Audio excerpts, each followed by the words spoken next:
આપણને નિર્ણયનગરની સેવા અમદાવાદના ભક્તોને સ્વામીજીએ કૃપા કરીને એટલી બધી આપી દીધી કે આપણે સૌ એ દૃષ્ટિએ પણ ખૂબ ભાગ્યશાળી છીએ કે સૌ મુક્તોની આપણને સૌને સેવા મળી એમ. તો એક આવા સમયે જે સેવા થાય ને એ દુકાળના કોદરા જેવું છે કે ભગવાનને મોટા પુરુષ તેનું તો કાંઈ ખૂટે એવું નથી કે ભગવાન સ્વામિનારાયણે કીધું કે એવી સ્મૃતિ આપણે કરીએ તો એ સ્મૃતિ આપણા આત્માનું કલ્યાણનું ભાતું છે. અને એ સ્મૃતિ વગર વત્સન પરમહંસો કીર્તન ગાતા હતા. મહારાજ કે રહેવા દો, હમણાં સરસ ગાતા હતા બધા મ્યુઝિકના સાધન સાથે. પછી મહારાજે વાત કરી રહસ્યની કે સ્મૃતિ વગર ગાયું તે ન ગાયા બરોબર છે. યોગીજી મહારાજ પણ વિચરણમાં હતા અને બધા દીકરાઓ, યુવાન દીકરાઓ સ્વામીજી સાથે બધા પદ આવ્યા હશે ગોંડલમાં. પછી બપોરનો ટાઈમ ગયો ને આવો ઉનાળાનો સમય હશે, બાપા આરામમાં ગયા એટલે બધા દીકરાઓ નદીમાં નાહવા જતા રહ્યા એમ. નહીને પાછા આવ્યા હશે, બાપાની સેવામાં તો પાછા હાજર થઈ ગયા. તો બાપાએ ધીરે રહીને પૂછ્યું, ગુરુ બપોરે ક્યાં હતા? તો કે બાપા અમે તો સ્નાન કરવા ગયા હતા. ત્યારે યોગીજી મહારાજે વાત કરી કે સ્મૃતિ સહિત સ્નાન કર્યું કે સ્મૃતિ વગર કર્યું? તો કે બાપા નાવામાં તો કઈ સ્મૃતિ રહે નહીં ને, એટલે સ્મૃતિ વગર જ સ્નાન કર્યું. ત્યારે યોગીજી મહારાજે કહ્યું એમ કે સ્મૃતિ વગર ભગવાનની ને મોટા પુરુષની સ્મૃતિ વગર નાવું, યોગીજી મહારાજ કે લોહીમાં નાયા બરોબર છે. કેટલો ક્રોનિક શબ્દ યોગીજી મહારાજે વાપર્યો. અને કે ભગવાન અને મોટા પુરુષની સ્મૃતિ વગર જમવું, એ ભલે વેજ ખાતા હોય, વેજીટેરિયન ખાતા હોય, પણ એ નોનવેજ બરાબર છે, કહેતા માંસ ભક્ષણ બરાબર છે. તો યોગીજી મહારાજ કેમ આટલું બધું કહેતા હશે? તો એ સ્મૃતિમાં આપણે ડૂબવું છે. એમ અમેરિકામાં હતા એકવાર ને એક હરિભગત સ્વામીજી વીરા ભગતની વાત કરતા હતા. એમાં સ્વામી મહારાજ કે છે વીરા ભગત પૂછીને બધું કરતા હતા. તે વીરાને પૂછે, વીરાને લઈ જઈએ ધામમાં. મહારાજ તમને શું નડે છે? રહેવા દો. હવે પેલો 85 વર્ષનો હોય તો કે રહેવા દો. અને યુવાનને પૂછે વીરાને શું કરતા? કે ઉપાડો, ઠેકાણા વગરનો છે. હવે એના પરસેપ્શન પર મહારાજ દર્શન કરાવતા હતા. હવે આ બધી વાત કરતા હતા ને એટલે એક જણ આવ્યો હરિભગત, અમેરિકામાં અમે સાથે જ હતા. તો કે સુરતી હરિભગત, સ્વામી આ વીરાને પૂછીને મહારાજ બધું કરતા હતા કે ટેટો કામથી જ ગયો ને કે પેલાને કંઈ મરવું જ નતું બિચારાને. પેલા વીરાને પૂછીને વીરાએ આ પાડી દીધી, ઓળો ઉપડી ગયો ઉપર.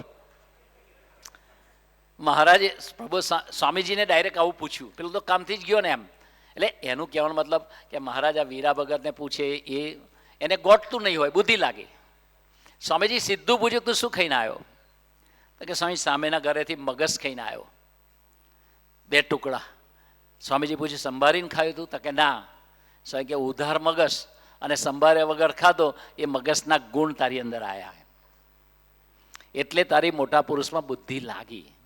વાત આપણે વધારે નથી કરવી, પણ ભગવાન અને મોટા પુરુષની સ્મૃતિ આપણે જો ખરેખર કરીએ કે પ્રભુ સાંઈ એટલા માટે જ દાખલો કરી નહીં આવ્યા 72 વર્ષની ઉંમરે આપણી શિબિરમાં લાભ દર્શન દેવા માટે. એમ કથા વાર્તા તો બહુ યાદ નહીં હોય આપણને, પણ કથા વાર્તા બી એટલી યાદ રાખવાની છે અને સ્મૃતિ બી એટલી યાદ રાખવાની છે.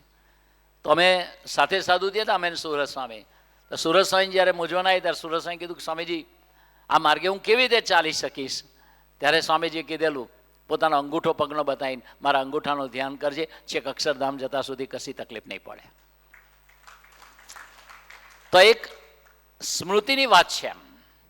પણ એ ભગવાન અને મોટા પુરુષ જ્યારે આવી સ્મૃતિ આપે છે ત્યારે આપણે ખરેખર વિશ્વાસથી કરવાના. અમે 93માં કેનેડાની અંદર આવી અમરીશ શિબિર પતી અને બધા હરિભક્તો લાઈનથી પગે લાગવા આવતા હતા.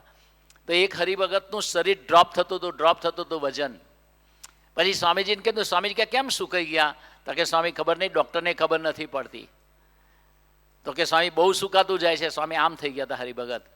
સ્વામી કે ચિંતા ના કરતા, સાધુ હરિપ્રસાદને સંભાળ્યા કરજો, હવે પછી શરીર નહીં સુકાય. આ તો હું બાજુમાં હતો. સ્વામીજી પોતાનો સેવક ભાવ છોડતા નથી કોઈ દિવસ, પણ આવું દર્શન એમને કરાયેલું. આ બધી સ્મૃતિની વાત કરું છું. સ્વામીજી પેરિસ પધારતા તો દર વર્ષે પૂછે, પેલા બકુલેશભાઈના ઘરે ઉતરે કે અહીંથી પેલા ઇન્દ્રવદનભાઈનું ઘર કેટલું? તો કે સ્વામી 25 મિનિટ 30 મિનિટ. કિલોમીટર કેટલા? તો કે 15-20 કિલોમીટર છે આમ ટ્રાફિકને લીધે. પછી પેલાના ઘરે એક વખત તો થાળ કરવા જાય, 3-4 દિવસ રોકાય એમાં.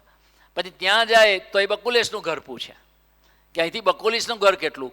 આવું જેટલી વખત પેરિસ સ્વામીજી પધાર્યા અને જેટલી વખત અમે હાજર હતા એટલી વખત દરેક વખતે બકુલેશને 4 થી 5 વખત પૂછે. એવી રીતે પેલાના ઘરે જાય તો ત્યાંથી અહીં પૂછે. પછી તો હવે 2019માં સ્વામીજી બર્લિન પધાર્યા અને પેરિસ તો જવાય એવું નહોતું, તબિયત બી એવી જ હતી એમ. એટલે બંને પરિવારને વિચાર આવ્યો એમ કે સ્વામીજી વર્ષોથી છેલ્લા 25 વર્ષથી પૂછપૂછ કરે છે, આનું ઘર કેટલું થાય, નાનાથી આનું ઘર કેટલું થાય. તો કે બે ઘરની વચ્ચેનું ડિસ્ટન્સ નથી પૂછતા, પણ કે આપણા બે પરિવાર વચ્ચેનું ડિસ્ટન્સ પૂછે છે, આપણા બે મુખ્ય કાર્યકર્તાના હૃદયનું ડિસ્ટન્સ પૂછ્યા છે. એટલે આવી અંતરદ્રષ્ટિ એ લોકોને થઈ. તો એ લોકોએ નક્કી કર્યું કે ચલો આપણે સ્વામીજી પાસે જઈએ, અને એક જ ગાડીમાં આખી મોટી ગાડી લીધી અને બંને પરિવાર સાથે બર્લિન આવ્યા અને સ્વામીજીના ચરણોમાં પ્રાર્થના કરી. પછી સ્વામીજીને વાત કરી એમ કે સ્વામીજી વર્ષોથી આપ પૂછતા હતા ને અમને સમજાતું નહોતું, આનાથી આનું ઘર કેટલું ને પેલાનાથી આનું ઘર કેટલું એમ. આજે અમને એવી અંતરદ્રષ્ટિ થઈને આપે એમને પ્રેરણા કરી કે તમે ડિસ્ટન્સ કિલોમીટર વાઇઝ નથી પૂછતા, પણ અમારા આત્માનું ડિસ્ટન્સ પૂછો છો. તો હવે આજે અમને અંતરદ્રષ્ટિ થઈ છે, તો આપણે એવી કૃપા કરો કે અમારા બે પરિવારો વચ્ચે એક ધારી આત્મીયતા રહે. દરેક એવું થતું હોય, એરિયા વાઇઝ કાર્ય કરતા હોય તો સરખા કાર્ય કરતા હોય તો એકબીજામાં કોમ્પિટિટિવ સેન્સ હોય, એકબીજા માટે અંદર સાયકિક જેલસી હોય. ખાલી વચ્ચે કહી રાખું કે દરેક વ્યક્તિના જીવનમાં એક વ્યક્તિ એવી હોય કે જેનું આપણને નિરંતર ખૂંચતું હોય, અને જેનું ખૂંચતું હોય એને ખબર એ ના હોય કે આપણને આનું ખૂંચે છે. પણ ભગવાને એક પાત્ર એવું રાખ્યું હોય કે આપણા હઠમાં ને ઈર્ષાના ભાવોને બહાર કાઢવા માટેનું હોય. એ જ્યાં આપણું મન બુદ્ધિ નિરંતર અંદરથી અથડાયા જ કરતું હોય. તો એ બંને જણા રડ્યા, પ્રાર્થના કરી. પછી સ્વામીજી આશીર્વાદ આપે કે સ્વામી કે આપણે હવે આત્મીય થવાનું છે ને આત્મીયતાથી મહારાજજી વાળશે એમ. પછી એ લોકોએ કીધું કે સ્વામીજી આજે તો આનંદ થયો છે કે આપણા ચરણાવિંદમાં આવ્યા છે, પણ અમારી આત્મીયતા કાયમ ટકી રહેવા આશીર્વાદ આપજો. ત્યારે સ્વામીજી એક વાત કરી કે સ્વામીજી, બકુલભાઈ ને પ્રદ્યુમનભાઈ એ ત્રણેય જણા આપણે અહીંયા આવી રીતે મળ્યા હતા, એ પ્રસંગની ખાલી સ્મૃતિ કર્યા કરજો, આખી જિંદગી આત્મીયતા જશે નહીં. આમ પ્રસંગ નાના છે, પણ ભગવાન અને મોટા પુરુષની સ્મૃતિ એ અનંત દોષને અને અનંત સ્વભાવને અને અનંત પ્રકૃતિને હરનારી છે. વાત આપણે એટલી કરવી છે કે ગુરુહરિ બોમ્બેની ધરતી પર પધાર્યા, 2-4 પ્રસંગોની વાત કરીશું. કે સદાદિવ્ય સાકાર મૂર્તિ છે, કે એ અનુભવથી કરાવે છે. તો આપણે એક મિસ્ત્રી હરિભગત છે મલાડ ઈસ્ટમાં, એટલે એની 3.5 વર્ષની દીકરી છે, એનું નામ તુહી. એક દિવસ સવારે ઉઠી એટલે દીકરીએ કીધું કે એના મમ્મી પપ્પાને કે આપણે ઘેર મને સ્વામીજી દર્શન આપ્યા અને એ આપણા ઘરે પધારશે, અને એમને એવું કીધું છે કે તૈયારી કરજો, હું તમારે ઘરે પધરામણી કરવા આવીશ. એટલે નાની દીકરી હવે શું બળબડ કરતી હોય એમ, એ લોકોને કલ્પના નહીં, પણ પ્રભુ સાંઈનો પ્રોગ્રામ ગોઠવાયો હતો એટલે એને તો કલ્પના નહીં કે આપણા ગરીબના ઝૂંપડામાં કે આવી નાની જગ્યાએ પ્રભુ સ્વામીજીની પધરામણી થશે બી એમ. અને કાર્યકર્તામાં ભગવાને પ્રેરણા કરીને પૂછ્યું કે તમારી ઘેર પધરામણી કરાવી છે પ્રભુ સાંઈની? તો કે હા ભાઈ કરાવી છે, મારી ડોટરને દર્શન આપ્યા જ છે સ્વામીજીએ. પછી પ્રભુ સાંઈની પધરામણી થઈ. પણ એ પહેલાં સ્વામીજીની પધરામણી થઈ ત્યારે દીકરીને પૂછ્યું કયા સ્વામી હતા એમ. હવે દીકરીનો જન્મ તો 7મી ઓગસ્ટના થયા હતા અને સ્વામીજી સ્વધામ પધાર્યા હતા 21મી જુલાઈના દિવસે 2021માં. પેલી દીકરી 2021માં જ, પણ સ્વામીજી સ્વધામ ગયા પછી 10-15 દિવસ પછી બર્થ થયો હતો એનો. તો એને તો સ્વામીજીને જોયા નહોતા, પણ એને ફોટો દેખાડ્યો, બધા ફોટા દેખાડ્યા, પછી સ્વામીજીનો પિક્ચર દેખાડ્યું. એટલે ઘરમાં હોય સ્વામીજી, તો કે આ સ્વામીજી હતા એમ. પછી પ્રભુ સાંઈ પધાર્યા પધરામણી કરવા. પછી એ દીકરી ગયા પછી પૂછે એ દીકરીને કે તને આનંદ થયો? તો બહુ આનંદ થાય, નાચે ને કૂદે. પછી એના ફાધરે પૂછ્યું કે શું થયું બેટા? તો કે બસ સ્વામીજી મને દર્શન આપ્યા. તો કે કયા સ્વામીજીએ દર્શન આપ્યા? તો કે જે સ્વામીજી મને સ્વપ્નમાં આપ્યા હતા ને એ જ સ્વામીજી આજે આપણા ઘરે આવ્યા હતા એમ. એ અનુભૂતિ કરાઈ એમ. હમણાં પંજાબમાં બી હની કરીને હતો, એના ઘરે પ્રભુ સ્વામી 6 દિવસ રોકાયા હતા, પણ એના જીવમાં પેલું બધું ત્યાં વર્ષો પહેલાંનું હતું એટલે, અને સાંભળ્યું હવે આડોળું. તેને થયું કે પ્રભુ સ્વામીની આરતી ના થઈ, પૂજન ના થઈ શક્યું, આ પધરામણીમાં રોકાયા હતા એટલે. પણ તો એને એ જ રાતે પ્રભુ સ્વામી નીકળ્યા પછી દર્શન થયા, તો સ્વામીજીના દર્શન થયા. સ્વામી કે પૂજન કરાયું. પછી સ્વામીજી કે આપણે આરતી ઉતારીએ, તો ઠાકોરજીમાં પ્રભુ સ્વામી બી બિરાજમાન હતા એમ, પેલી મૂર્તિ મૂકેલી એમ. પછી સ્વામીને કીધું, સ્વામી તમે આરતી ઉતારો છો? ત્યારે સ્વામી બોલ્યા, હું જ મારી આરતીને ઉતારું છું. કે અમે જ અમારી આરતી ઉતારીએ છીએ. મીન્સ કે આરતી ઉતારનાર બી હરિપ્રસાદ સ્વામી હતા અને સામે ગુરુ હરિ સ્વરૂપે એમની અંદર બિરાજમાન પણ હરિપ્રસાદ સ્વામીજી હતા. તો અભી પ્રતિથી કરાવે. તો હવે બહુ બધા પ્રસંગોનું દર્શન છે, પણ 2-3 પ્રસંગની જ વાત કરવી છે કે એ પ્રસંગ આધ્યાત્મિક પણ હોય છે. અમારે ત્યાં બોરીવલી ઈસ્ટમાં પ્રભુ સ્વામીની પધરામણી હતી. તો ગઈ સાલે એક ભગતની રહી ગઈ હતી, પછી એને થોડુંક ધોકો થયો હતો કે ના આવ્યા. હવે એને કંઈ કોન્ટેક્ટ બી નહોતો કર્યો ને જવાનો બી નહોતો ને સિક્વન્સમાં ગોઠવાયું બી નહીં. એટલે આ વખતે મને કીધું મેં પ્રાયોરિટીમાં કરી નાખો ને દીકરો ભગવાન ભજે છે. પછી એના ઘરે પ્રાયોરિટીમાં ગોઠવી નાખ્યું. તો બન્યું એવું કે એની બાજુના બિલ્ડિંગમાં બીજું એક પરિવાર રહે. તો ગઈ સાલે એના ઘરે આવે તો એમના બ્રધરને ઘરે આવ્યા હતા, પણ એમના ઘરે નહોતા જઈ શક્યા. એટલે આમને એવું થઈ ગયું આ ઘરના બેનને કે પ્રભુ સાહેબ બાજુના જ બિલ્ડિંગમાં આવે છે તો પછી આપણા ઘરે પધરામણી કેમ ના થાય? આ સ્વાભાવિક અપેક્ષા છે. હવે અમારે તો પ્લાનિંગ એવું હતું કે પ્રભુ સ્વામીનું આખું 1-1 મિનિટનું પ્લાનિંગ કરેલું, એમ રિહર્સલ કરે. 2 બાઇક 4 બાઇક, 1 ગાડી, પ્રભુ સ્વામીની મૂર્તિ મૂકે, પછી પ્લાનિંગ કરે, રોડ મેપિંગ ને બધું જ કરે. ઉપર ઘરમાં જતાં કેટલી વાર લાગે, ઘરમાં બેસવાની કેટલી વાર, ઉતરવાની કેટલી વાર, મિનિટનું પ્લાનિંગ, જેથી કરીને મેક્સિમમ હરિભક્તોને લાભ મળે ને સ્વામીજીને તકલીફ ના પડે અને વધુ આનંદ આવે એમ. હવે એનું ક્યાંથી ગોઠવાય? એટલે એમને એના બ્રધરને કહેવાયું કે આપણે ઘરે પધરામણી કરાવો ને ભાઈ અમારા ઘરે. પછી એમને પૂછ્યું કાર્યકર્તા ભાઈ સોરી ભાઈ આજે નહીં થાય, અત્યારે જ 15-20 મિનિટ લેટ ચાલી રહ્યા છે અને ભગવાનના થાળનું બધું મોડું થશે, તો પધરામણી ના થઈ.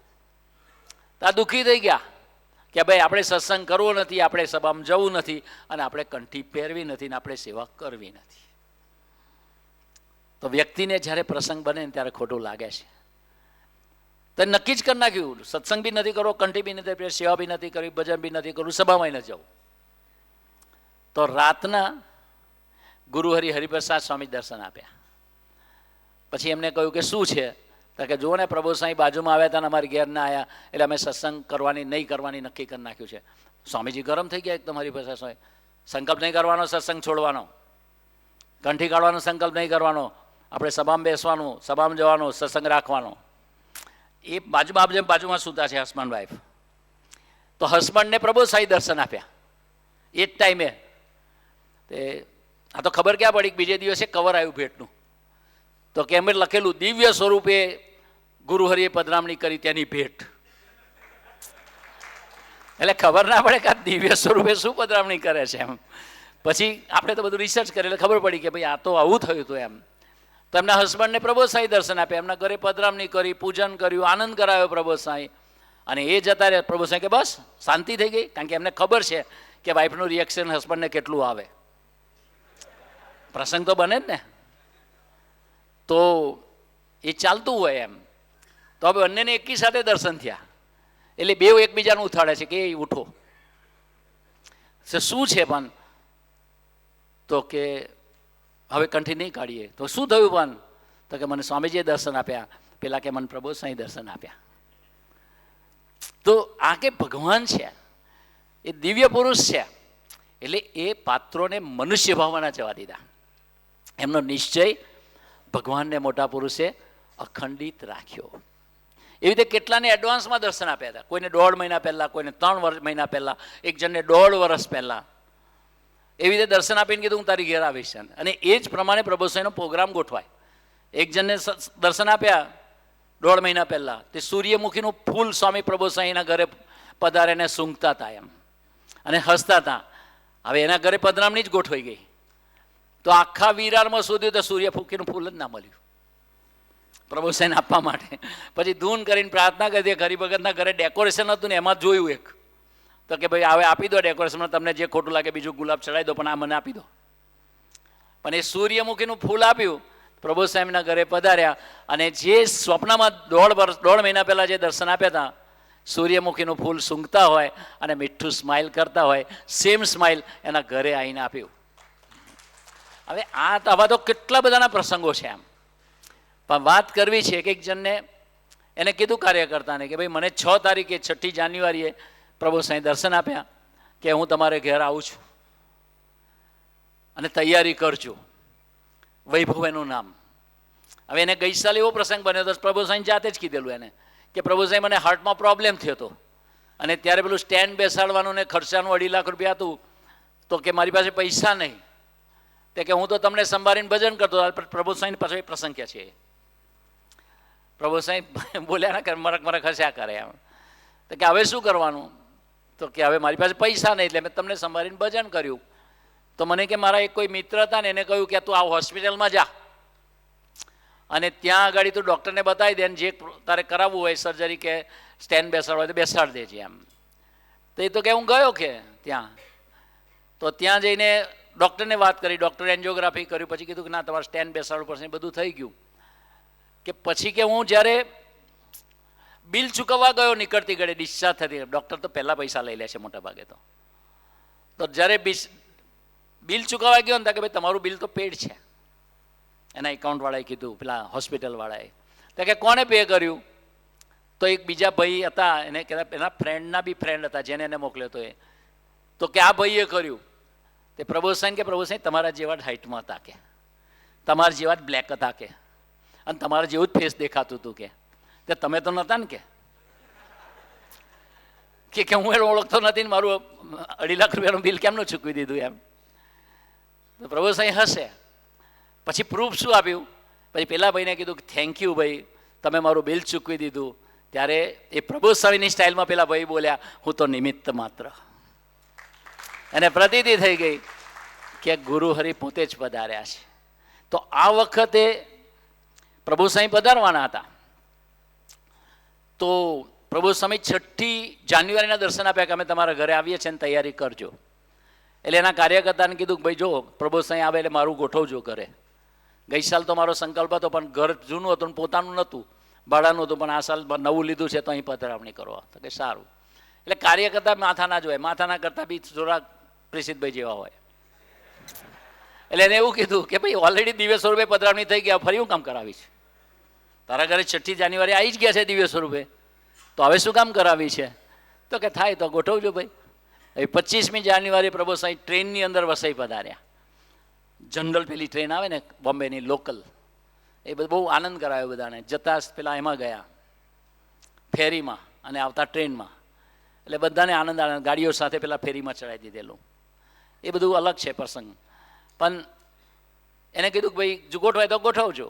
અને તો બધી તૈયારી કરીને ફાધરને ફોન કરીને બોલાવી લીધા. ભાવનગર હતા તો ટિકિટ નથી મળતી, તો તત્કાલમાં ટિકિટ કરીને બોલાવી લીધા. ફોર્ચ્યુનેટલી એવું હતું કે ફાધરનો તે દિવસે જન્મદિવસ હતો, એટલે એને થયું કે પ્રભુ સાંઈ આવવાના છે, મને કહી ગયા છે ને દિવ્ય સ્વરૂપ એટલે આવશે જ, ભલે કાર્યકર્તા ના પાડતા હોય. આ એક પાછું સત્તાની ઉપર પાછી સુપર સત્તા હોય, તો એને વિશ્વાસ, એટલે ફાધરને બોલાવી લીધું. ફાધરનો જન્મદિવસ એટલે હવે કેક લેવા જવાનું. તો કેક લેવા ગયા, કે કેક ઉપર શું લખાવું?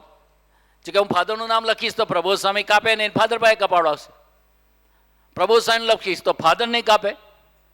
એટલે ધૂન કરી કે બાપા હે પ્રભુ સાંઈ પ્રાર્થના પ્રેરણા કરો કે આ કેક ઉપર નામ શું લખું? તો પ્રભુ સાંઈ પ્રેરણા કરી માવતર, એટલે 2 in 1. તેને માવતર લખી દીધું અને લઈ આવ્યા, બધું રેડી રાખ્યું. બન્યું એવું કે બાજુમાં દીપેશભાઈને ત્યાં છેલ્લી પધરામણી આવ્યા, અને સંજોગોના દિન દીપેશભાઈને ત્યાં આવ્યા એ 6ઠ્ઠા માળે હતી, અને એને બી સગા સંબંધી બધા જેની જોડે નહોતા બોલતા એને બોલાવી લીધેલા, કારણ કે આ એક ચાન્સ હતો સંબંધ સુધારવાનો. એટલે એને બધાને બોલાવી લીધા કે મારા ગુરુ આવે છે ને આવો, અને બધાને સમજાવીને લઈ આવેલા એ 10, 15, 20 જણને. તો હવે 6ઠ્ઠે માળે ચડવાનું, અને લિફ્ટ બંધ, ઇલેક્ટ્રિસિટી ગઈ, લિફ્ટ બગડી ગઈ. તે સવારથી મથામણ કરી તે ના થઈ, તે ના જ થઈ. એટલે પછી કાર્યકર્તા કે ભાઈ પ્રભુ સ્વામીજી અને ઠાકોરજી સાથે 6 માળા તો ના ચડાવાય, પ્લીઝ પ્લીઝ પ્લીઝ માફ કરો, પ્રભુ સ્વામી તો ચડી શકશે પણ સારું ના કહેવાય એમ. એટલે એ લોકોએ થયું કે સારું. પછી દીપેશને વાત કરી. દીપેશ કે ઓકે અમે નીચે આવી જઈએ પૂજન કરીએ. એટલે બધા નીચે આવવાનું કર્યું. એટલામાં પૂછ્યું કે ભાઈ આ 10 મિનિટ બચી છે, 15 મિનિટ, તો આવું કોઈનું ઘર બાકી છે? તો પેલા લિસ્ટ જોઈને કીધું હા પેલા વૈભવનું ઘર છે જ બાજુ. તો વૈભવને ફોન કર્યો કે ભાઈ તારી ઘેર આવે ચાલે? તો કે રેડી જ છું. તો પ્રભુ સાંઈ તો પધાર્યા એની ઘેર. એટલે પ્રભુ સાંઈ પધારે એટલે ખુશ થઈ ગયા. પછી પૂજન કર્યું. તો કેક પ્રભુ સાંઈ અંતર્યમી, એને અંતર્યમી મેં કહ્યું નહીં કે ફાધરનો જન્મદિવસ છે, કેક કાપવાની હતી, માવતર લખેલું, તેને ફાધર દૂર બેઠા હતા. પ્રભુ સાંઈ કહ્યું આપણે બે ભેગા કાપીએ. પેલાનો સંકલ્પ હતો કે મારા ફાધરને આ જીવન સ્મૃતિ આપે પ્રભુ સાંઈ આમ. અને પછી બેઉ જણાએ માવતરની કેક કાપી.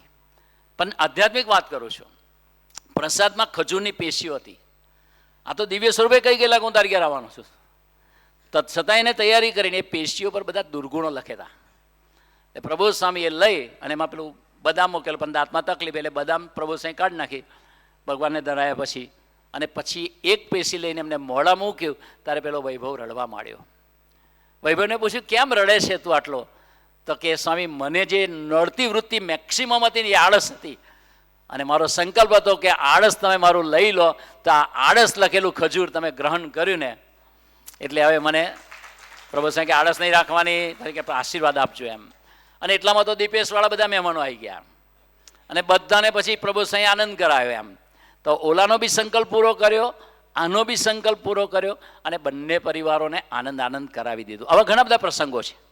છેલ્લા પ્રસંગની વાત કરું કે આ સેવાની વાત ચાલે છે ત્યારે સોલા મંદિરની, કે 5મી જાન્યુઆરીનો આપણો જે ભરૂચનો સમય હતો ત્યારે એક મહારાષ્ટ્રીયન દીકરો જે આઈટી પ્રોફેશનલ છે, યશ પૂનમ એનું નામ, એ જ્યારે સભામાં આવ્યો અને સભામાં પાછળ બેઠો હતો, કારણ કે બધા બોમ્બેથી બધી બસોને લેટ બેટ બધું થયું હશે.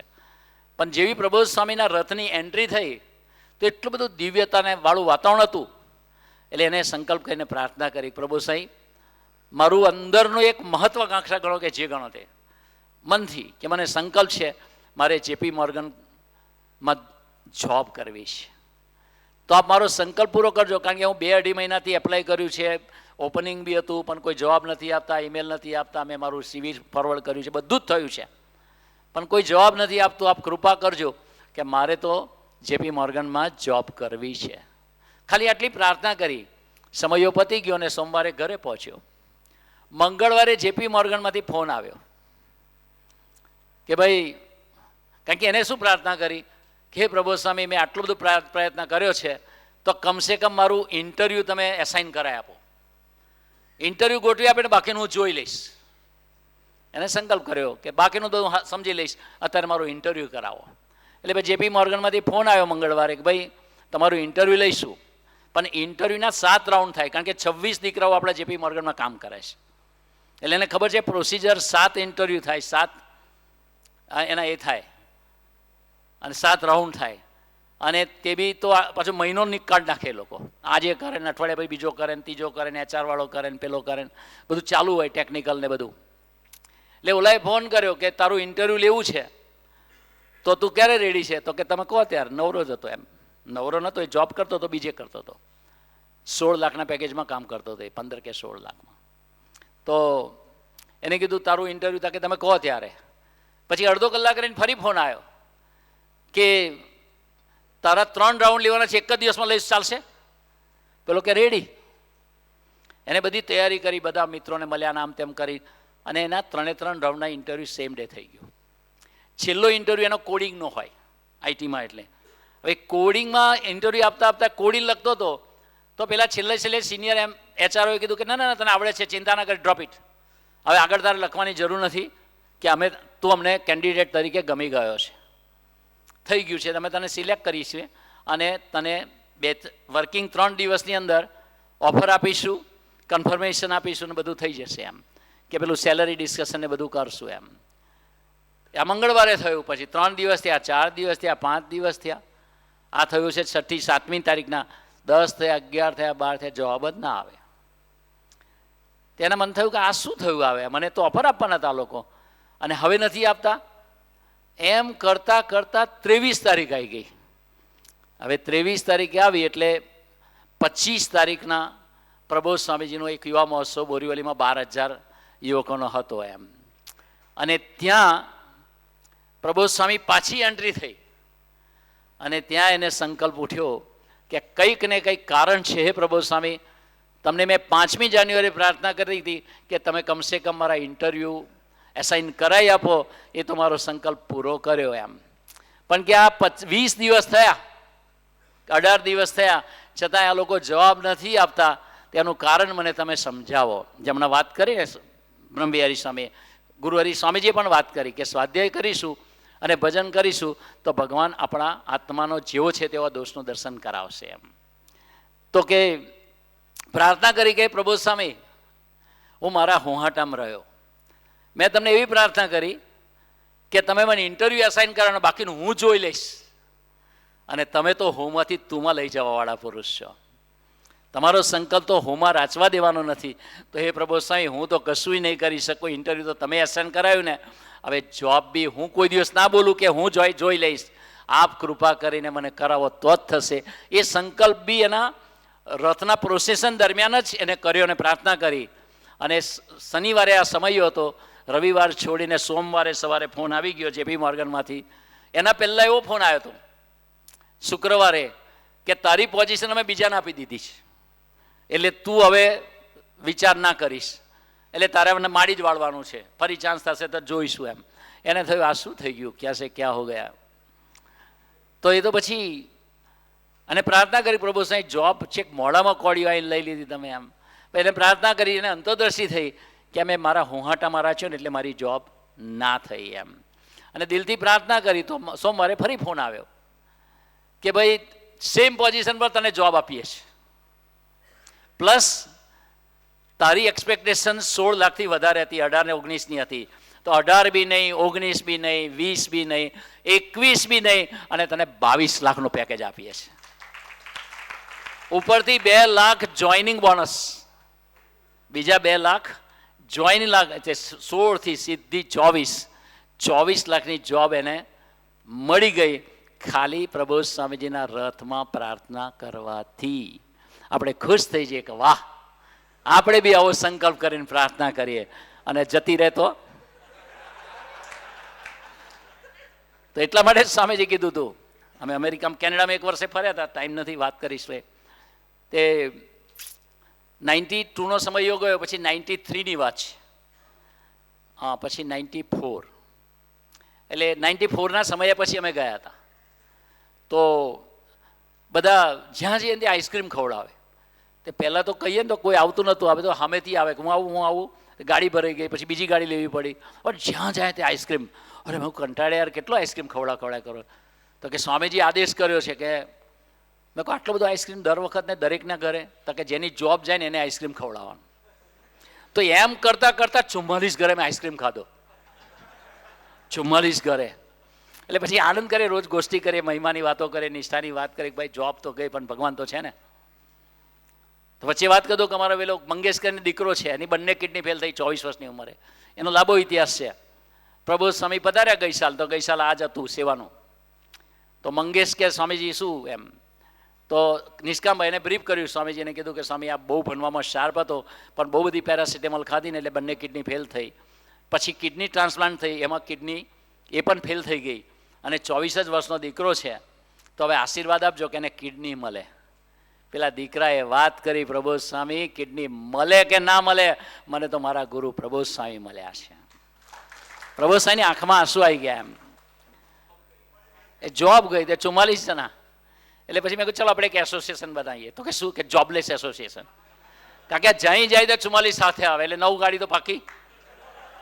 અને આઈસ્ક્રીમ ખાઈ લે. પછી ત્યાં તો કેવું ડબલા ના હોય, પેલી બકેટ આવે, એટલે આપણે નાવાની પેલી ડોલ આવે ને એમાં આઈસ્ક્રીમ આવે, 10 કિલોની 15 લીટરની બધી આખી જ મંગાવે. કારણ કે 45 જણને પહોંચી કેમ ન વળવું. પણ સ્વામીજી પધાર્યા. સ્વામીજી અમે બધા આનંદ કરતા હતા, અને સ્વામીજી પધરામણી થઈ. સ્વામીજી પધાર્યા એટલે સ્વામીજી કે બહુ આનંદ કરો છો. મેં કહ્યું સ્વામી તમારું બી એક એસોસિએશન ને અમારું બી. મેં કહ્યું તમારે ભગવાનમાં સંબંધમાં લેવાનું એસોસિએશન, અમારું બધાનું છે. તો કયું? તો મેં કહ્યું જોબ લેસ એસોસિએશન. તો કે એટલે? મેં કહ્યું સાહેબ બધાની તમે કીધેલું ને જોબ જાય ને આઈસ્ક્રીમ ખવડાવવાનું. તો જોબ જાય ને આઈસ્ક્રીમ કેમ ખવડાવવાનો? કે જોબ મળી હતી ને એ બી ભગવાનની ઈચ્છાથી મળી હતી, અને ગઈ છે ને એ બી સ્વામીજીની ઈચ્છાથી ગઈ છે. અને જ્યારે જાય ત્યારે શોક નહીં મનાવવાનો, આનંદ મનાવવાનો. એનું નામ નિષ્ઠા કહેવાય. તો એ મેં કહ્યું સ્વામી અમારું આવું એસોસિએશન છે ને બહુ 45 જગ્યાએ આઈસ્ક્રીમ ખાધા, હવે કંટાળ્યા છે, આપ કૃપા કરો. સ્વામી કે આ બધા જોબ વગરના? મેં કહું હા. તો કે 94ના સમય આમ બધા આત્મીય મહોત્સવમાં કેવી રીતે આવ્યા હતા? સ્વામી બુદ્ધિપૂર્વકનો પ્રશ્ન પૂછ્યો. મેં કહ્યું સ્વામી અહીંયા તો આ દેશમાં 2 વસ્તુ છે, એક પ્લાસ્ટિક મની ક્રેડિટ કાર્ડ, અને બીજું નાની વહુ ઘરમાં ગમે એટલું વાસી હોય તો ગરમ કરીને આપે, માઇક્રોવેવ. આનંદ કરે.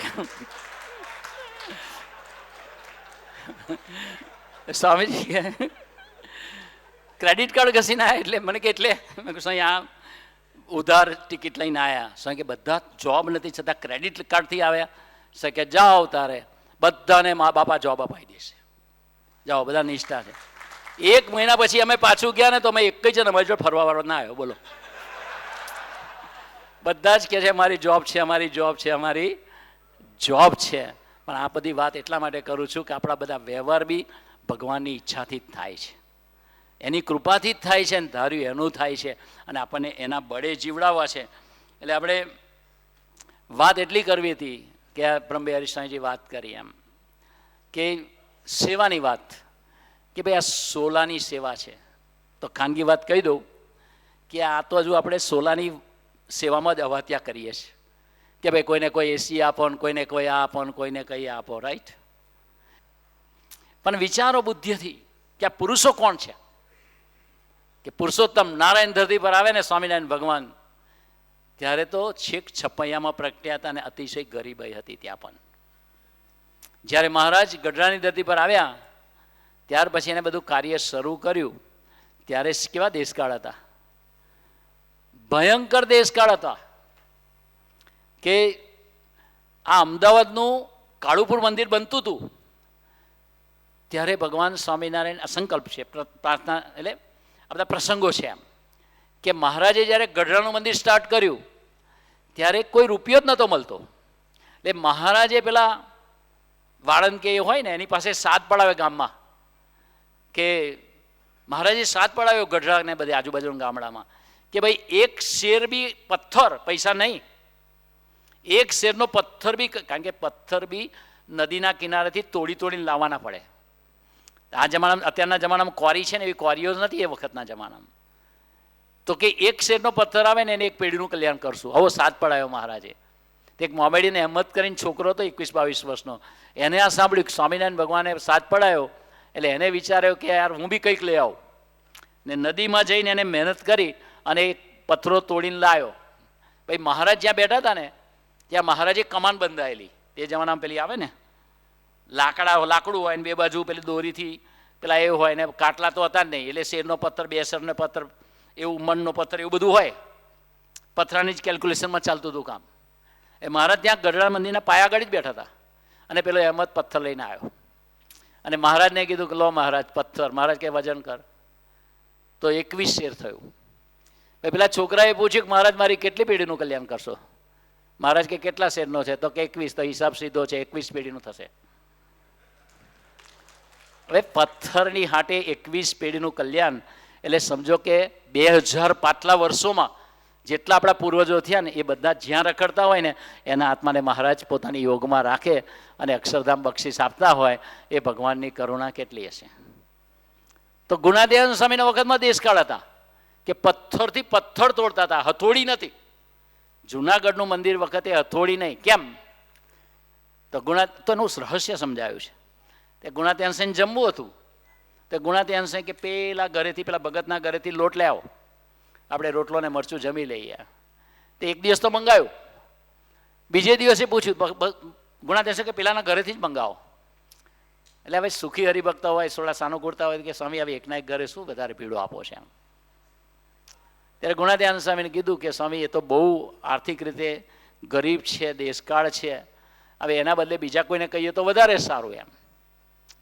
ગુણાત્યાનંદ સ્વામી કે તને ખબર નથી, અમે લોટ નથી ફાંકતા, એનું દારિદ્ર ફાંકીએ છીએ. એને ગરીબાઈમાંથી બહાર આવાય ને એટલા માટે એના ઘરેથી અમે લોટ માગીએ છીએ. તો આજે મોટા પુરુષો હોય આવા, એ તો આપવા માટે લે છે. તો આ સોલાનું મંદિર બનાવશે, પ્રભુ સ્વામી પોતા માટે બનાવશે. અરે ભાઈ ધન્ય છે પરેશભાઈને કે પહેલા પરેશભાઈ બોપલવાળા, એને સંકલ્પ કર્યો કે મારી જમીન ઉપર મંદિર થાય ને સ્નાન થાય. 1 મહિનામાં તો ઊભું કરી દીધું. તો પછી બીજા પરેશભાઈને ભગવાને પ્રેરણા કરી સોલામાં. બાકી અમદાવાદમાં કોઈ જમીન આપે એવું સાંભળ્યું? ના મળે એવું નથી. વાત તો કરી કે ભાઈ એવા અક્ષરના મહામુક્તો હોય એને ભગવાન નિમિત્ત બનાવે. પ્રેરણા તો પ્રભુ કરે છે, પણ તાકાત બી જોઈએ, કારણ કે એની વેલ્યુ હોય, આપણા માઇન્ડ ઉપર પ્રેશર હોય કે આટલું બધું, પણ ભગવાનનો સંકલ્પ ભગવાન પૂરો કરતા હોય તો એ જગ્યા તો આપી દીધી એમ. તો એ સોલાની જગ્યા ઉપર જે મંદિર બનશે કે જે હોલ બનશે 110/80 એટલે 1200 હરિભક્તોને સત્સંગ ભજન કરવાની જે સાનુકૂળતા ઊભી થઈ, તો એ કેટલી મોટી વાત છે. અને એ આપણા માટે છે, એ આપણા માટે છે. તો હવે આપણા માટે જ આપણે કરવાનું હોય તો, પણ આપણું મન છે ને કેલ્ક્યુલેટિવ છે. પણ જુગાર રમવો હોય તો ભગવાન સાથે રમવાનો. એકાદ બે પ્રસંગની વાત કરું છું કે પ્રબોધ સ્વામી જ્યારે પ્રાદેશિક સંત હતા ધર્મભક્તિ પ્રદેશના, ત્યારે સાયન પધારેલા અને હરિભગતના ઘરે નીચે પધરામણી કરી અને પછી બેઠા હતા પ્રબોધ સ્વામીને પૂજન કરીને આનંદ કરતા હતા. એટલામાં એક ભાઈ આવ્યા. એ ભાઈ ઉપર રહેતા હતા ભાડે આ ભાઈના ઘરે. એટલે પેલો બહાર ગયો છે એટલે ચાવી લેવા આવ્યા એના ઉપરના ઘરની. તાળું મારીને ગયો છે અને મકાન માલિકની પાસે ચાવી, એમને સત્સંગી હતા નીચેવાળા. તો કે ચાવી આપો. પ્રભુ સાહેબ કે ક્યાં રહો છો ભગત? તો કે અહીં ઉપર. સારું, અમે તારી ઘેર પધરાવણી કરવા આવીએ છીએ. એટલે પેલા હાથો પાડવા દો. સુખી થનાર કરતાં સુખી કરનારને વધારે ગરજ છે. સુખી થનારને કાંઈ પડી નથી, આપણને કાંઈ ખબર નથી. 2-4 જન્મ વધારે રખડી ખાઈશું તોય નક્કી નહીં. પાછું અમદાવાદમાં આવવાનું થાય તો કંઈ ચાઇના બાયના ફેંકે તો કાચીડા ખાયા કરત. પછી ત્યાં મનુષ્યનું દેહ મળે તો મળે, એમાં ગાઝાપટ્ટીમાં આવે તો કોઈના ઘરની મોટર ચાલુ થાય તો એવું લાગે કે આ પેલું બોમ્બર આવ્યું. અત્યારે આખું પાકિસ્તાન આમ જય સ્વામિનારાયણ ભગવાનને સંભાળે છે. તો એવું થાય તો પ્રભુ સાહેબ પધરામણી કરવા આવું છે. એટલે પેલા એ હાથ જોડીને ઉપર જઈને પાછો આવ્યો. પ્રભુ સાહેબ કીધું, પ્રભુ સાહેબ પધરામણી કરવા જેવું નથી, અહીંયાનું તમારું દર્શન કરી લો. પ્રભુ સાહેબ કે ના, અમે તાર ઘેર આવવું છે. પેલા એ કીધું સાહેબ મારી ઘેર સોફા નથી, ખુરશી નથી, ટેબલ નથી, ગાદલું નથી, પલંગ નથી, કશું જ નથી. પ્રભુ સાહેબ ધીરે રહીને પૂછ્યું તમે શેની પર સૂઈ જાઓ છો? તો કે સ્વામી એક ગંદી ગોદડી જૂની ફાટેલી એની પર હસબન્ડભાઈ બે સૂઈ જઈએ છીએ એમ. પ્રભુ સાહેબ કે અમારે ચાલશે, અમે તારી ઘેર આવીએ. પેલો કે ફૂલ નથી, કંકુ નથી, પ્રસાદ નથી, ફ્રૂટ્સ નથી, ડ્રાય ફ્રૂટ્સ નથી. પ્રભુ સાહેબ કે કઈ જરૂર નહીં, બધું અમારી જોડે છે, અમે આવીએ કંકુને બધું લઈ. એ પ્રભુ સાહેબ પધરામણી કરવા પધાર્યા ઉપર. બિચારા જે કંઈ ફાટલી ગોદડી હતી પાથરી દીધી. પાથરી દીધા પછી કે બેસો. પછી પ્રભુ સાહેબને કીધું શું લેશો? એમ તો બોલાય ને. પ્રભુ સાહેબ કે જો ઘરમાં કંઈ વ્યવસ્થા હોય તો અમે તો પેલો કે એક ચાય ઉકાળો લેશો? પ્રભુ સાહેબ કે અમે તો નથી લેતા, પણ અમારી જોડે સેવકો છે એના માટે ચા બનાવો 2 કપ, વાંધો નહીં. હવે ચા બનાવવાનું કીધું એટલે કે સારું. એટલે અંદર પેલા બેને અને આને ભેટમાં પૈસા આપવા માટે પૈસા નહોતા. એટલે ચા બનાવવાની શરૂ કરી ત્યાં પેલા ચાના ડબ્બામાંથી 100ની નોટ મળી પેલા બેનને. એટલે એને કીધું કે એ બોલાવે કે પ્રભુ સાહેબ બેઠા હતા ને જીરી કમતી રૂમ બોલાય તો શું છે? તો કે આ 100 રૂપિયા તમે મૂક્યા હતા. પેલો કે આ રસોડાના માલિક તમે છો, કમિશનર તમે છો, હવે આ 100 રૂપિયાની કે નોટ હું અંદર મૂકવા આવું? ધોરે દાડે મને 1 રૂપિયા નહીં દેખાતો 100 કઈથી દેખાય? બહુ ગરીબ હતા. તો પેલા બેન કે ના તમે જ મૂકી હશે. પેલા કે તમે જ ભાઈ કે ઝઘડવાનો ટાઈમ નથી અત્યારે, જેને મૂકી હોય ત્યારે. આપણે તો અનએક્સપેક્ટેડ છે ને પૈસા, તો આ પ્રભુ સાહેબ છે પધરામણીમાં આપી દઈએ ઠાકોરજીને. એટલે ચા બનાવવા નિમિત્તે 100 નોટ મળી, ચાનો કપ બનાવ્યો, પછી એ 100 રૂપિયાની ભેટ મૂકી. પ્રભુ સાહેબ કે ભગત તમે શું કરો છો? તો કે નોકરી સ્વામી. તો કે શેમાં જાઓ? તો કે ચાલતા. કઈ જગ્યાએ? તો કે અહીંયાથી પેલું ઓલપાડ સાઈડે 8 કિલોમીટર ચાલીને જાઉં છું. પ્રભુ સાહેબ કે સ્કૂટર ના રખાય? તો કે સ્વામી સ્કૂટરની ક્યાં વાત કરો છો? એમ કે ગરીબાઈ એટલી બધી છે કે અઠવાડિયામાં 3 જ દિવસ જમવાનું મળે છે અમારા પગારમાંથી, 3 થી 4 દિવસનું, અને બાકીના 3 દિવસ એમના ઘરવાળાને એના પિયરમાં મોકલી આપે છે. અને હું ક્યાં એકલો હોઉં છું એટલે ક્યારેક બ્રેડ બટર, ક્યારેક ચણા સિંગ કે ક્યારેક ભેલ જેવું જે કંઈ સસ્તું મળતું હોય એ ખાઈને હું મારા 3 દિવસ કાઢું છું. તો કે મારી પાસે તો સ્કૂટરના પૈસા ક્યાંથી હોય? પ્રભુ સાહેબ કે ના ના આપણે સ્કૂટર લેવાનું. અરે આ તો અત્યાચાર ના લાગે? કેટલું બધું પ્રેશર લાગે ને કે ખાવાનું જ નથી તો? પ્રભુ સાહેબ કે સેકન્ડ હેન્ડ લઈ લો. પેલો કે સાયકલના પૈસા નથી, સ્કૂટરની ક્યાં વાત? પ્રભુ સાહેબ કે ના ના 18,000 રૂપિયા લઈ લો, મળી જશે. અલા 18,000 રૂપિયા હોય તો એ તો ગયો નોકરી પર, તો એનો ભાઈબંધ મળ્યો પછી એને કહ્યું શું? તો કે આ પ્રભુ સાંઈ મારે ઘેર પધરામણી કરાય ને આવું બધું કીધું. તો કે પ્રભુ સાંઈની આજ્ઞા નીચે ના પડવા દેવાય. મહિનાના અંતે આની પાસે 500 ખૂટે પેલા પાસે લે, પેલા ખૂટે તો આની પાસે લે. તો હવે બે વાયસે વર્ષા હરખા જ હતા. પેલો કે તારે પ્રભુ સાંઈની આજ્ઞા પાડવી જોઈએ. પણ કેમ નહીં પાડવું? પણ તો કે ચિંતા ના કરીશ, હું તને આપી શકે. તું કઈ દી લાવ્યો? તો કે મારી એફડી મૂકેલી ને પાકે છે અઠવાડિયે 10 દિવસ પછી, એમાંથી પૈસા તને આપી દઈશ, તું સ્કૂટર લઈ લે. પાછા કેમ ના આપી દે? કે નથી જોતા, પ્રભુ સાંઈની આજ્ઞા પાડ. તે પેલાની પાકીને તે એક્ઝેક્ટ 18,000 આવ્યા. અને 18,000નું જૂનું સ્કૂટર લીધું. ખાલી સ્કૂટર લીધું એની જ અનુકૂળતા માટે. આજે એની ઘેર 3 ગાડી છે. પ્રભુ સ્વામી 1 રૂપિયો નથી લીધો. કેટલો સસ્તો સોદો! 100 રૂપિયામાં 3 ગાડીનો માલિક થયો એ તો ઘરે થઈ જ ગયું હશે ને. કહેવાનો મતલબ, પણ સોદો કરવો તો ભગવાનને મોટા પુરુષ જોડે કરવો. તમે અમદાવાદનો, તમે કહેશો અમદાવાદનો પ્રસંગ તો કહો કે ભાઈ. મને એક જણાએ કીધું કે અમે પહેલાં શરૂઆતમાં આવ્યા તો 3 દિવસ મને કોઈ બોલાવે જ નહીં. ના જમવા બોલાવે, ના પધરામણી બોલાવે. તો 3 દિવસ અમે જાતે ખીચડી બનાવીને ખાધી. ત્યાં બધું વ્યવસ્થા હતી. આ નીરામયના ઘરેથી ચોખા લઈ આવ્યા, આમ તેમ કરીને બધું 3 દિવસ ચલાવ્યું. પણ પછી તો સ્વામીજી સુજાડ્યું ને આ બધા દીકરાઓ જોડે હેત થયું. પણ હવે પછી તો કેટલો બધો સત્સંગનો મહારાજે વિકાસ કરી નાખ્યો. પણ આ તે વખતે 2009ના સમયની સેવા ચાલતી હતી. એટલે ગાંધીનગરમાં રસિકભાઈને ત્યાં સ્વામીજી સેવા લખતા હતા. તો એક ભાઈ આવ્યા, જીન્સવાળા, ટી શર્ટવાળા. તે લાઈનમાં ઊભા રહી ગયા. હવે મને થયું કે આ નવો છે, કેમનો આવ્યો? સ્વામીને બહાર તો પગે લગાવો તો મને રસિકભાઈ કીધું કે આપણા સત્સંગીના જમાઈ છે અને એના સાસુ સસરા નિષ્ઠાવાન છે, નરોડાથી છે, અને એમના એ છે તો જમાઈ છે તો પગે લાગવા આવ્યા. તે સ્વામીજીએ એને પેન ઊંચી કરી, ચશ્મા પહેરેલા, તો ઉપર છું. એ દરમિયાનમાં રસિક કાકાએ કીધું કે સ્વામી આ તો સત્સંગી છે અને રિક્ષા ચલાવે છે આ ભાઈ. તો પછી ઊભા થયા પગે લાગીને. એ તો સીધું પેલું જીન્સ પેન્ટ હતું, આમ કરીને કાઢ્યું 50,000નું બંડલ, સીધું એકાઉન્ટ લો સ્વામીના ખોળામાં. સાહેબ કે અહીં નહીં, રસિકભાઈને આપો. એટલે બહાર નીકળ્યા ને પૂછી મૂકું, બરોબર તમે કરો શું? તેને રિક્ષા દેખાડી. મેં રિક્ષા જોઈને મને એવું લાગ્યું કે ભજન કર્યા વગર સામેના ડેસ્ટિનેશને ના પહોંચાય. એટલી ખખડધજ રિક્ષા હતી. અરે બાપા, એમ ખાલી હેલિકોપ્ટર જેવો તો અવાજ આવે. આમાં ક્યાં જવાય? પછી મેં કીધું કે ભગત આ પૈસા તમે શેના આવ્યા? તો કે સ્વામી આ રિક્ષા છે ને એ તૂટી ગયેલી છે, એટલે નવી લેવી હતી ને તે મારા એક ફ્રેન્ડ પાસેથી ઉછીના લઈને આવ્યો હતો. હવે સોદો કર્યો ભગવાન જોડે. રાઈટ? કેવી રીતે કર્યો? અનાયાસે કર્યો. ખબર નથી કે આની સામે 51,000ની સામે મને શું આપશે.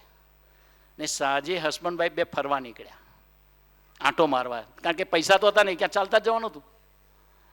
આંટો મારવા કે ભાઈ કંઈક આઈસ્ક્રીમ ખાઈને પાછા આવીએ, ગમે તે. તો બંગલાની સ્કીમ જોઈ તો એક સારા બંગલાની સામે ઊભા રહી ગયા, કોર્નરનો બંગલો.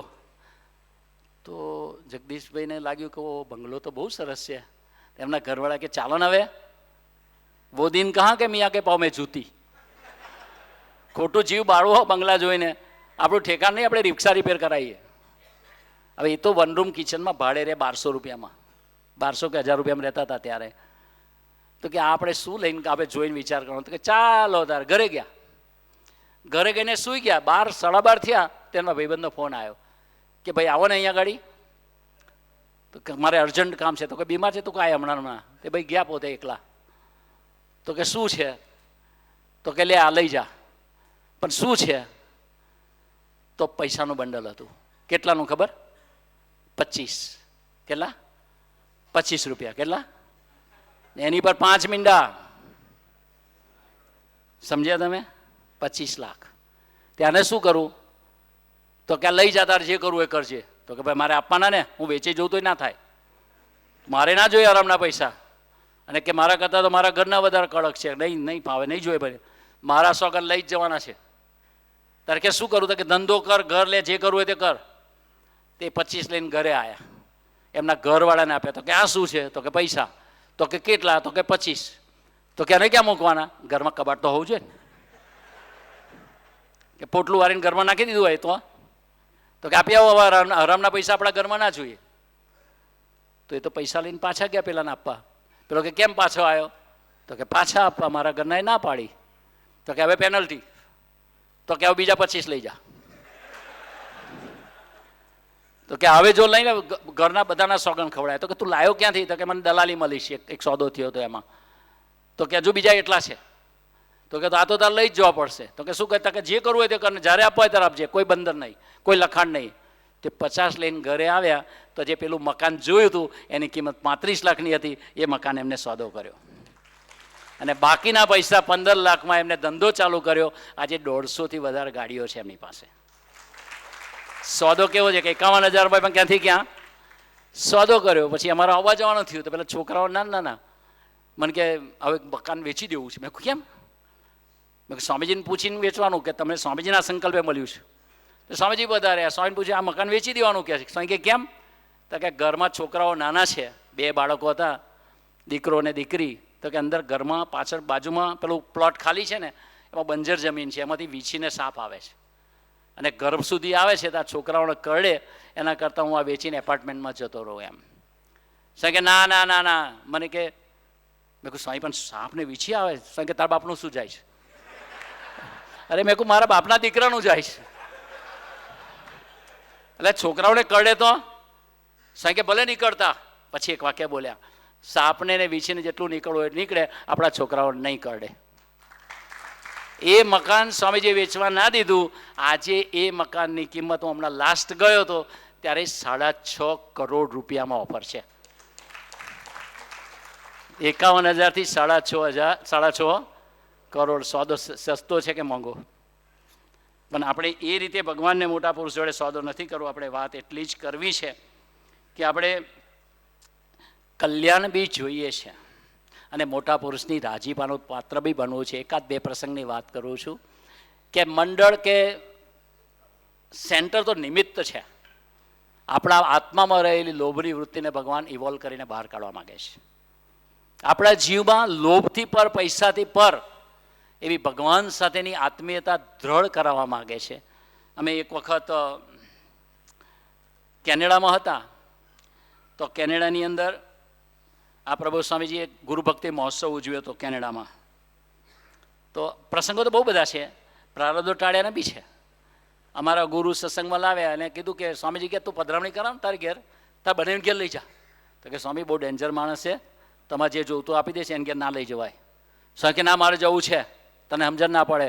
તો કે સ્વામી 3 શરત, પૂછવાનું નહીં કેટલી જમીન છે,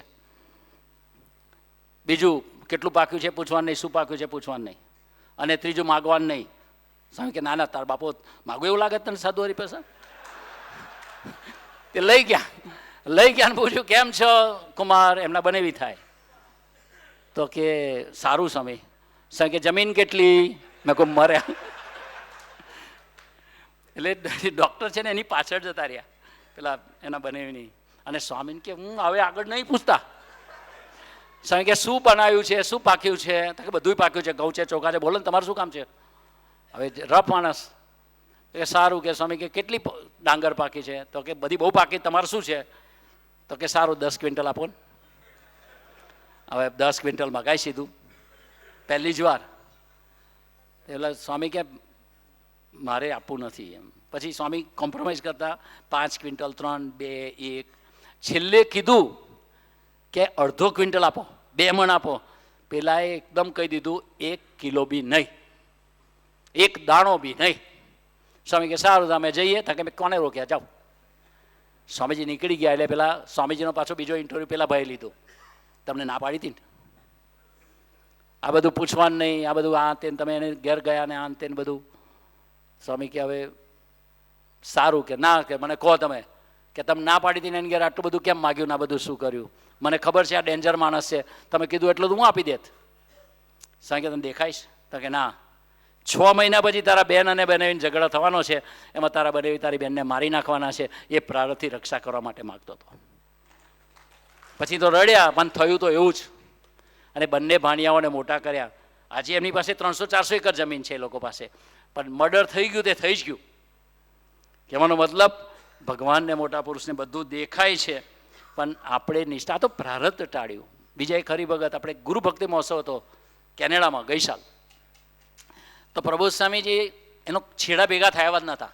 1 મહિનો બાકી હતો ને ત્યાં સુધી તો એનો ખર્ચો પહોંચી વળાય એવો હતો જ નહીં. અને સ્વામીજીને મળવા આવ્યા. સ્વામી કે શું ચાલે છે? કે સ્વામી 50% પહોંચ્યા, પણ હવે બધું ખેંચીને હવે કશું થાય એવું નથી. સ્વામી કે ના બધું સરસ થઈ જશે. પ્રભુ સ્વામી છે ને ત્યાં એક ભગતની ઘેર પ્રભુ સ્વામી પધરામણી કરવા ગયા, એને તો બધી સેવા આપી દીધી. રાજુ પેઇન્ટર એનું નામ. પ્રભુ સ્વામી મારી એક પ્રાર્થના સાંભળો ને કે મેં સેવા તો આપી દીધી, પણ તમે મારી એક પ્રાર્થના કરીને સંકલ્પ કરું છું, તમે સંકલ્પ કરવાનું પ્રાર્થના કરું છું. પ્રભુ સ્વામી કે શું? તો કે સ્વામી મને એક્સિડન્ટ થાય ને એવો તમે સંકલ્પ કરો. કોઈ દાડો આવો વિચાર આવે? મરવું છે કામ વગરનું? એક્સિડન્ટ થાય એવો વિચાર કોઈને આવે? પ્રભુ સ્વામી કે તારે એક્સિડન્ટ કેમ કરાવો છે? તો કે મારી સેવા તો મેં પતાવી દીધી છે, પણ મારો ઇન્સ્યોરન્સ છે મોટો, અને એક્સિડન્ટ થાય ને તો મને પૈસા મળે તો એ પૈસા મારે લઈને ઠાકોરજીની સેવામાં આપવા છે. તો દુનિયામાં આવા પુરુષ હોય કોઈ? આવા ભક્તો હોઈ શકે? કોઈ એક જણાએ કીધું કિડની વેચીને સેવા કરીશ. અમારા બોમ્બેમાં આ મંદિરનું સેન્ટરનું ચાલતું હતું, ત્યારે મેં કહું ભાઈ પૈસા ના આવે તો શું કરશું? તો કે ઘર વેચીને કરીશું. લિસ્ટ બનાવ્યું ને તો 26 હરિભક્તો તૈયાર થયા ઘર વેચીને સેવા કરવાવાળા. તો સ્વામીજી કેટલો અદ્ભુત સમાજ તૈયાર કર્યો છે, પણ એની સામે ભગવાનને મોટા પુરુષ કેટલું બધું આપે છે. એમ તો આપણે એ વસ્તુનું ગરજનું વિચાર કરવો છે. એમ તો એક હરિભગત રિટાયર્ડ હતા ને એની સેવા લખતા હતા સ્વામીજી. પછી સ્વામીજી કે લખો ને તમે, આટલું લખો વધારે. પેલાને જેવું જ સ્વામી કે આટલું લખો, તો કે લખો. છેલ્લે સ્વામીજીને દયા આવી એટલે સ્વામીજી પૂછ્યું સ્વામી કે કરો છો શું? તો કે સ્વામી તો રિટાયર્ડ થઈ ગયો. એમ સ્વામી કે રિટાયર્ડ થઈને તમે આટલી બધી સેવાનો સંકલ્પ કરો? સ્વામી કે જાઓ, આજથી મહારાજ તમને ભાગવતીતાનું બક્ષિસ આપી દેશે. તો આની કોઈ કિંમત નથી દુનિયામાં. કરોડ જન્મથી રખડતા આવ્યા છે, ને ભગવાનને મોટા પુરુષને અર્થે જેટલું જીવવાનું મળે ને એ જ આપણું સૌભાગ્ય છે. એ બધું જ એ કરે પણ આપણા આત્માના સંસ્કારો બદલવા માટે છે, જીવનું કલ્યાણ કરવા માટે છે. એટલે હવે તો કેટલા બધા હરિભક્તો છે. 30,000 રૂપિયાનું છાપરું વેચીને સેવા કરી હતી. એ ભક્તો દુનિયામાં કેવા હશે? આજે એ હરિભગતનું 3 માળનું મકાન છે. એ તો પાછળથી ભગવાને આપ્યું. એમ વાત છે જે દિવસે છાપરું આપ્યું હશે તે દિવસે કેટલી હિંમત કરી હશે, કેટલો બધો વિશ્વાસ હશે મહારાજમાં કે એને પોતાનું ઘરનું છાપરું ઉતારીને આપવાનું મન થયું હશે. તો આવા ભક્તો આપણા જીવનની અંદર, આપણા સમાજની અંદર સ્વામીજી ઊભા કર્યા છે. તો આપણે થાય કે ભક્તોની વિશેષતા છે ના, આવો સમાજ તૈયાર કરનારને બળ આપનાર તાકાતવાળા પુરુષની વિશેષતા છે. આપણી વિશેષતા નથી. આપણે આપણા પૈસા છોડી શકીએ, એના સંકલ્પે આપણાથી થાય છે. એ આપણને બળ આપે છે તો થાય છે, બાકી આપણાથી તો કશું થાય એવું નથી. એટલે વાત વધારે નથી કરવી, પણ આપણે ભાગ્યશાળી છીએ. આજે અમારે બોમ્બેમાં કૃષ્ણાભાઈ છે ને બધા છે, વર્ષો સુધી એને મકાન નહીં લીધું. એની બેંક વગર વ્યાજે પૈસા આપતી હતી ઘર લેવા માટે. તો કે જ્યાં સુધી ઠાકોરજીનું ઘર ના થાય ને ત્યાં સુધી આપણે ઘર નથી લેવું. એમ આવો સમાજ ધરતી પર છે, અને આપણે ભાગ્યશાળી છીએ કે એવા સમાજની અંદર આપણને રહેવાનું મળ્યું. અને ગુરુ હરિ પ્રબોધ સ્વામીજી પણ એવા જ પુરુષ છે. આપણને પણ જેટલું કરીએ ને એટલું ઓછું છે, અને આ ટાઈમે કરીએ ને એની વધારે કિંમત છે. 5 વર્ષ પછી એવો સમય આવશે, તમે જોજો કે ભગવાન તેનું કાર્ય વિસ્તાર્યા જ કરશે. એટલે 21 તારીખે એપ્રિલના અહીં આવ્યા અને 22 તારીખે લૌકિક રીતે એમને આધ્યાત્મિક કામ ચાલુ કર્યું. આમ તો સ્વામીજીના સમયમાં તો ત્યારે તો એમને છુપા રહેવાની સેવા હતી, પણ સ્વધામ ગયા પછી જેટલા પ્રભુ સ્વામી પાસે ગયા છે ને એને પ્રતીતિ કરાવી છે કે સ્વામીજી ધરતી પર છે જ. સ્વામીજીને પહેલા વર્ષે પ્રાર્થના કરી કે સ્વામીજી પ્રભુ સ્વામી તમે આરામ કરો અને થોડો ખોરાક લો, શરીર પર અસર થાય છે. પ્રભુ સ્વામી પ્લીઝ તમે થોડો આરામ કરો અને થોડું જમો. એમ પ્રભુ સ્વામી જવાબ બહુ મસ્ત આપ્યો. પ્રભુ સ્વામી કે જ્યાં સુધી સ્વામીજીના જેટલા હરિભક્તો છે એ બધા હરિભક્તોને સ્વામીજી ગયા નથી એની પ્રતીતિ ના થાય અને સ્વામીજી ધરતી પર છે એનો આનંદ એના હૈયામાં ના પ્રગટે ને ત્યાં સુધી મને આરામ કરવાનો કે જમવાનો અધિકાર નથી. આ ભગવાનનું સ્વરૂપ, આ સાચો વારસદાર બોલી શકે. વારસદાર સિવાય કોઈ શબ્દ ના નહીં નીકળી શકે કે સ્વામીજી ગયા નથી અને સ્વામીજી છે જ એટલો આનંદ મારે પ્રગટાવવો છે. તો આપણે એવા ભાગ્યશાળી છીએ કે ગુરુહરિ પ્રબોધ સ્વામીજી આપણને ગ્રહણ કર્યા છે. બાકી તો સાકાર બ્રહ્મનું સ્વરૂપ છે. જળ ચેતનમાં એના સિવાય કોઈનું અસ્તિત્વ નથી. બ્રહ્મને બાદ કરો એટલે પુષ્ટિનું બી અસ્તિત્વ નથી, મનુષ્યનું બી અસ્તિત્વ નથી, ઝાડનું બી નથી અને કોઈ પંચ તત્વોનું બી નથી. અને એનું મૂર્તિમાન સ્વરૂપ સાકાર બ્રહ્મ ગુણાત્યાન સામે, અને એ જ સ્વરૂપ આપણને મળ્યું છે. હવે એની પાસે આપણે સેવા ના કરીએ તો આપણે અભાગ્યા છે. સેવા આપણે કરીએ, નિમિત્ત બનીએ ને, એ આપણું સૌભાગ્ય છે કે એના કાર્યમાં આપણને નિમિત્ત બનવાનું મળે. તો મહારાજે બી દેશકાળ ગ્રહણ કર્યા. પછી શાસ્ત્રીજી મહારાજે બી દિવસકાળ ગ્રહણ કર્યા. પછી યોગીજી મહારાજે થોડું સરખું કર્યું અને સ્વામીજીને પાછું બારાવા થયું. પુરુષોત્તમ નારાયણનું સ્વરૂપ પાછું જીરોમાંથી સ્ટાર્ટ કર્યું. સ્વામીજી પણ જીરો, મને યાદ છે છેલ્લી જ્યારે 81નો સમય હતો ને, એના થોડાક મહિનાઓ 3 મહિના બાકી હતા ને, ત્યારે અમદાવાદના એક હરિભક્તે કહ્યું કે સ્વામીજી પધારો, મારે 5000 રૂપિયાની સેવા કરવી છે. સ્વામીજી સ્પેશિયલ પધાર્યા હતા એ વખતે. તો એ ભગવાન ગરજુ થયા તો સ્વામીજી માંડ સેટલ કર્યું. તો પાછું ફરી એ જ પરિસ્થિતિ રિપીટ થઈ. તો હિસ્ટ્રી રિપીટ્સ. એનું કારણ એ કે એ દેશકાળ ના ગ્રહણ કરે ને તો આપણને સેવા કરવાની કોણ તક આપે? જરૂરિયાત ગ્રહણ કરી, અને એ જરૂરિયાત આપણા આત્માને વિશે ઊંડે ઊંડે રહેલી એ લોભની વૃત્તિ ક્રોસ કરાવી અને કલ્યાણકારી બને એના માટે ગ્રહણ કરે છે. તો આજે ઠાકોરજીના અને સ્વામીજીના શ્રી ચરણોમાં પ્રાર્થના કરવી છે. વિશેષ ભાગ્યશાળી આપણને એટલા માટે છે કે બ્રહ્મવિહારી સ્વામી જેવા નિર્મળ સાધુની ગોદમાં આપણને બેસાડ્યા છે, કે એને મૂક્યા છે, પણ એ મન વગરના સાધુ છે. એક ધારી મહેનત કર્યા જ કરે અને સહજતાથી કરે. સ્વામી કે નિર્મળ સાધુ છે. તો એ વા સાધુની ગોદ આપી અને આ કથા વાર્તા જાગ્રતતા પર તમે પ્રવચન તો કરી જુઓ. એક પ્રવચન કરી જુઓ, 7 દિવસ કોણ કરે? પ્રભુ સાહેબ મને પૂછ્યું, પ્રભુ સાહેબ જાગ્રતતાને કયા મુદ્દા પર કરવાનું? પ્રભુ સાહેબ કે કયા મુદ્દો એવો છે જેમાં જાગ્રત નહીં રહેવાનું? ટૂંકમાં ટોટલ આધ્યાત્મિકતા જાગ્રતતા પર આવે છે. પહેલું આવે છે ડેસ્ટિનેશન, પછી આવે છે જાગ્રતતા, ત્યાર પછી આવે છે યુદ્ધ, અને ચોથું આવે છે ભગવાનનું બળ. આ 4 પ્રોસેસમાંથી આપણે પસાર થઈએ ત્યારે ભૂલકોની યાત્રા કરી શકીએ. એટલે ઠાકોરજી અને પ્રભુ સ્વામીજીના ચરણોમાં પ્રાર્થના કરવી છે કે અમારે ભૂલકોની યાત્રા કરવી છે. અમદાવાદના સમગ્ર અંબરીશો ભક્તોની આજે શિબિર છે, તો ઠાકોરજી અને સ્વામીજીના પ્રભુ સ્વામીજીના ચરણોમાં પ્રાર્થના કરવી છે કે અમારે સૌને એવી યાત્રા કરવી છે, નિરંતર આપનામાં ડૂબવું છે. આપના સિવાય કશું વાલું નથી રાખ્યું, પણ આપણે આવી રુચિ રાખીશું તો ભગવાનને આપતા વાર લાગશે નહીં. એ લેવાવાળો નથી. સ્વામીજી કહેતા હતા, લેના બેંક નથી, દેના બેંક છે. અને ગિરધારી કોઈનું માથે રાખતો નથી, પણ આપણને નિમિત્ત બનાવવાની તક આપે છે. તો મહારાજ અને સ્વામીજીના ચરણોમાં પ્રાર્થના કે અમને નિમિત્ત બનાવતા તમારી સાથેનો એક ભક્ત ભગવાનનો ગુણાતીતનો મહારાજ જેવો સંબંધ હતો એવો સંબંધ દ્રઢ કરાવી અને તમારી ગોદમાં રાખજો. એ જ પ્રાર્થના સજાનંદ સ્વામી મહારાજની છે.